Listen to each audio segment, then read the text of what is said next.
And now for the continuation for the topic of the closure of a graph, we have theorem 6.6 states that a graph is Hamiltonian if and only if its closure is Hamiltonian.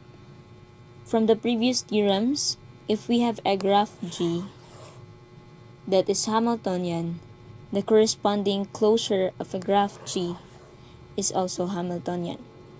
So this theorem is the repeated application of theorem 6.4, implies that its corresponding closure is Hamiltonian, and also the theorem 6.6 is the consequence of the closure finding algorithm from the previous theorems and discussions. So the converse of this theorem is also true since it results to a complete graph. For this one, we have the complete graph K6, and for each complete graph, at least 3 vertices is Hamiltonian. So now we obtain the following sufficient condition for a graph to be Hamiltonian. And we have theorem 6.7. So theorem 6.7 states that let G be a graph with at least 3 vertices. If the closure of a graph G is complete, then G is Hamiltonian. So gayon naman na to gaina. Nakita na to gaina na ang closure sa graph kay complete. So since complete is a Hamiltonian, so the closure is Hamiltonian and the graph G is Hamiltonian. So for this one, the closure of a graph is complete man, K6. So it implies that the G is Hamiltonian.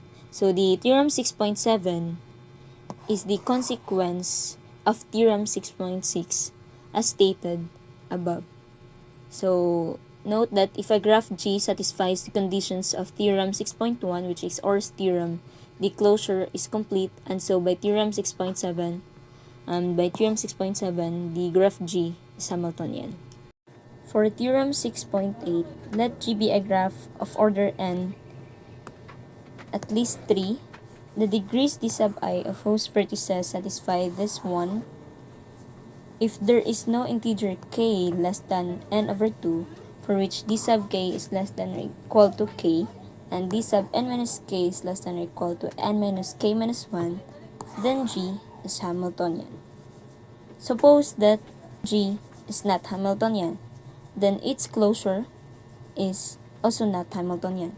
So this graph is not Hamiltonian since by theorem 6.1, if we have the two non-adjacent vertices U and W, the sum of the degree of U and degree of W is equal to 2 plus 5, which is equal to 7, which is less than n, or n here is equal to 8.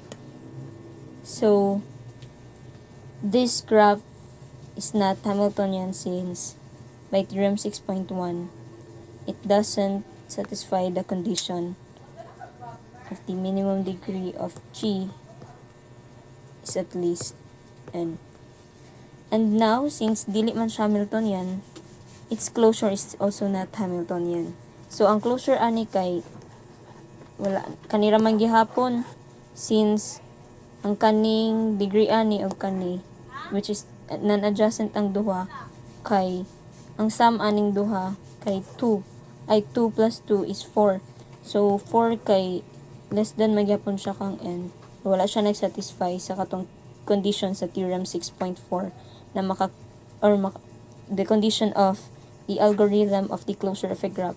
So dili na ka maka-create pa og another graph or another edge na makonect aning duha ka non-adjacent since it doesn't satisfy the condition of theorem 6.4. So therefore, the closure of this graph is also not Hamiltonian. So since dili man sila Hamiltonian, so naay integer k na less than n over 2, for which ang d sub k is less than or equal to k and d sub n minus k is less than or equal to n minus k minus 1. For example, aning u og w. So for integer, if we have, if naatay k nga 2, so 2 is less than n over 2, which is equal to 4. So, naka-integer k na mag-satisfy pod ani, for which d sub k or d sub 2, d sub 2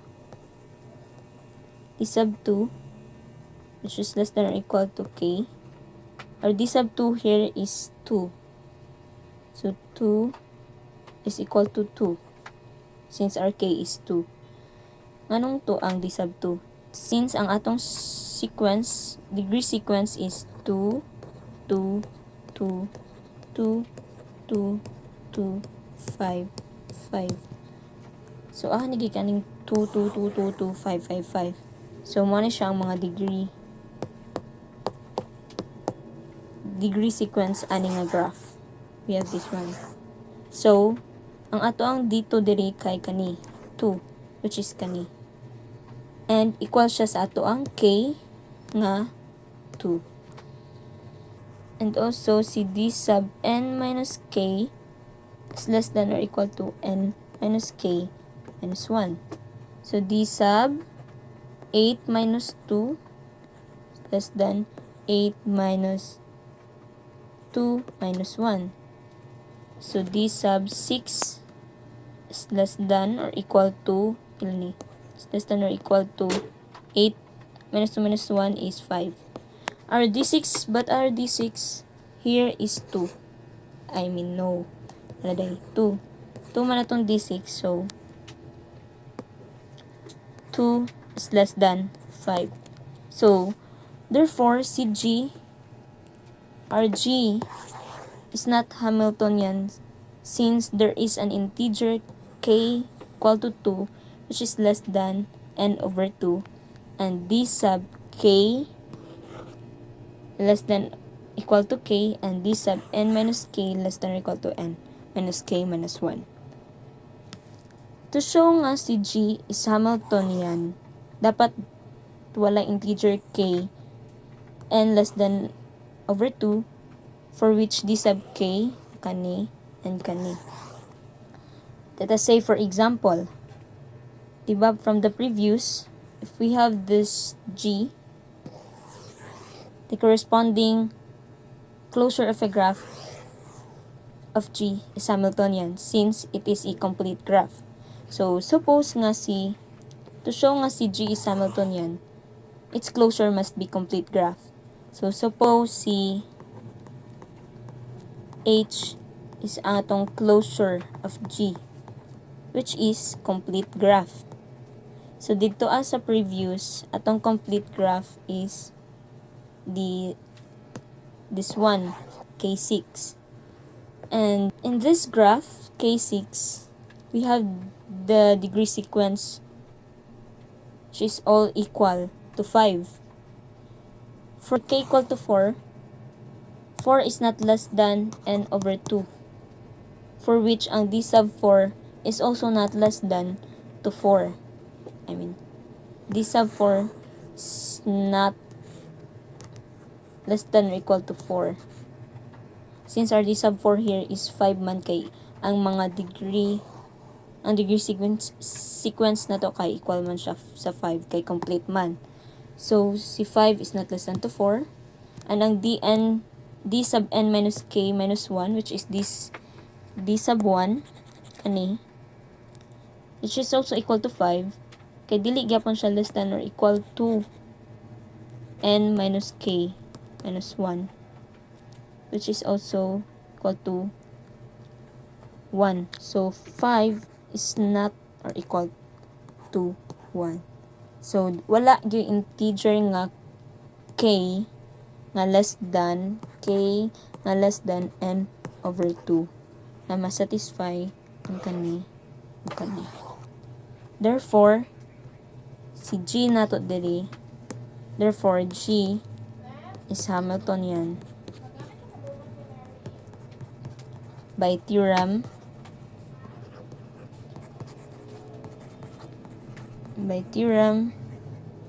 6.8.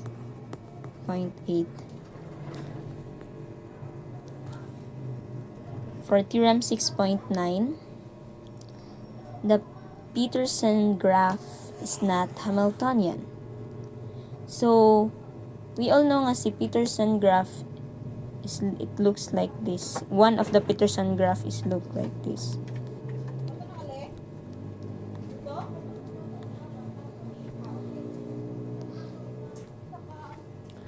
We have this one.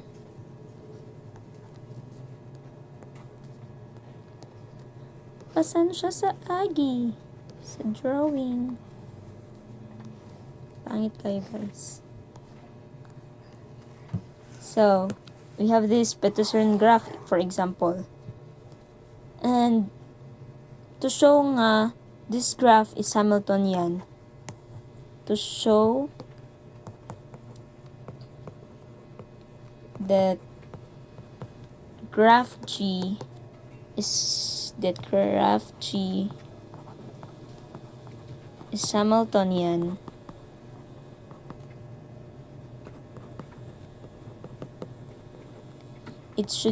it must contain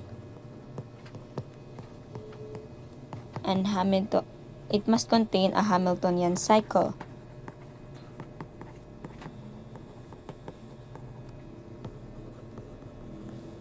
But observe nga kani nga graph dili ta maka-create or walay Hamiltonian cycle na makuha tanan vertex. Kay if the only cycle we have is kani na makuha tanan cycle or kani. So, since wala man na contain ang tanan vertices ni graph G to create a Hamiltonian cycle, so therefore, we can say nga si Peterson graph is not a Hamiltonian graph or a Hamiltonian. And also, since by theorem 6.1, the degree of two non-adjacent vertices, like as for example we have x and y, diba di man sila adjacent duha. These vertices is not adjacent to one another. Therefore, by theorem 6.1, the degree of these two, the sum of the degree of these two is 1, 2, 3, 1, 2, 3. So 6, which is less than to n. Our n here is 10. So 6 is less than 10. So it doesn't satisfy the condition of theorem 6.1. Therefore, Peterson graph is not a Hamiltonian. And now, a set U of vertices in a graph G is independent if no two vertices in U are adjacent, and the maximum number of vertices in an independent set of vertices of G is called the vertex independence number, or simply the independence number of G, and it is denoted by the alpha of G. Let us say, for example, we have this graph G. So the set U1 contained by U and V is the one of the independent set, and also the set U2 contained by X, Y, and Z is the another independent set. Since X, Y, Z is not adjacent to one another, and also U, V is not adjacent. So therefore, our alpha of G, which is the maximum number of vertices in the independent set, is we have 3. So alpha of G is 3. And now for theorem 6.10, let G be a graph of order at least 3. If kappa of G is greater than or equal to the alpha of G, then G is Hamiltonian. For example, the graph C4. To show that this graph is Hamiltonian, but we all know that C4 is Hamiltonian since it contains a Hamiltonian cycle. To show further by the condition that this graph is Hamiltonian, it must satisfy this condition that the kappa of G is greater than or equal to the alpha of G. Since our kappa of G is equal to 2, why 2? Because if we remove two vertices u, v to disconnect the graph, we have 2. And another one, wx, we also have 2, which is this one, and this one. So our minimum number of vertices to disconnect the graph, minimum number of vertices that we'll remove to disconnect the graph is 2. And our alpha of G is the maximum number of vertices in an independent set is equal to 2. Why 2? Because if we have a set S1, which is contained by this vertex u and v, and another one x and w, so the cardinality of the S, or the maximum number of vertices in the independent set S1 and S2 is equal to 2. Therefore, the kappa of G, which is 2, is equal to the alpha of G, which is also 2. Hence, we can say that G is Hamiltonian. While we have described several sufficient conditions for a graph to be Hamiltonian, there are also useful necessary conditions, and this one is the toughness of graphs. So if S is a subset of vertex set of G with the cardinality of S is equal to 1, then G minus S consists of a single component, that is K of G minus S is less than or equal to the cardinality of S. Recall that K of G minus S is the number of components in G minus S. For the necessary condition for Hamiltonian graphs, we have theorem 6.11. If G is a Hamiltonian graph, then the number of components in G minus S is less than or equal to the cardinality of S for every non-empty proper subset S of vertex set of G. And let us say, for example, we have graph C5.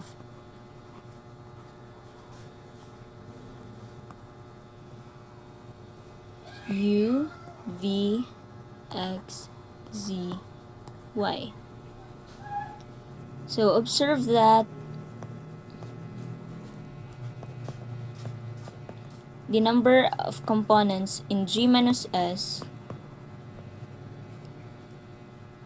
must be less than or equal to the cardinality of S.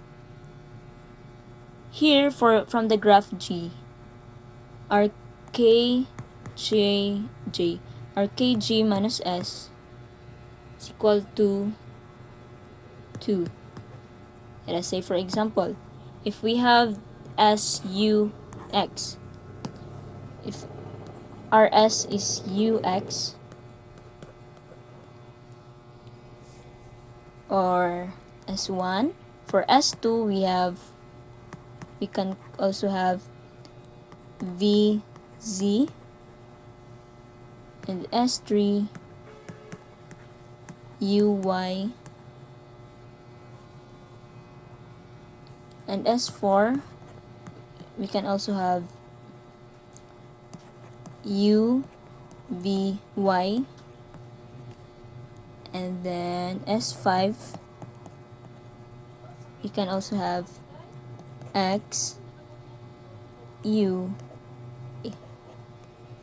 and so on. So for this graph, we have the cardinality of S equal to 2 and S equal to 3. Since our components of G minus S is equal to 2, kay Kj minus S is the number of components in G minus S. Let's say, for example, if we have S U UX, so the component we create is 2, this one and this one. And if we have, for the cardinality of 3, if U V Y, we also have 2 components, which is the trivial of these 2, trivial of this X and Z. So the components of G minus S in S is equal to 2, and it implies that our G minus S equal to cardinality of S, which is also equal to 2, and also implies that the Kg minus S equal to 2 is less than cardinality of S, which is equal to 3. So since it follows or it satisfies one of the conditions from theorem 6.11, therefore our graph G is Hamiltonian. Since theorem 6.11 presents a necessary condition for a graph to be Hamiltonian, it must be useful in its contrapositive formulation. So if there exists a non-empty proper subset S of the vertex set of G of a graph G such that the number of components in G minus S is greater than the cardinality of S, then G is not Hamiltonian. Let's say for example we have this graph. This graph is not Hamiltonian since if we let S to be the set Wx, then our components of G minus S in S is equal to 3. And so our number of components in G minus S is greater than to the cardinality of S. Since 3, our component of G minus S is 3, our cardinality of S is equal to 2. So since it satisfies this condition, we can say that G is not Hamiltonian. Why is it 3? Since if we have this set of Wx to disconnect the graph, the components we can create are 3. This 1, 2, and 3. Therefore, we have the number of components in G minus S is 3. And the cardinality of S, which is this one, is 2, W and X. So 3 is greater than 2, therefore the graph G is not Hamiltonian.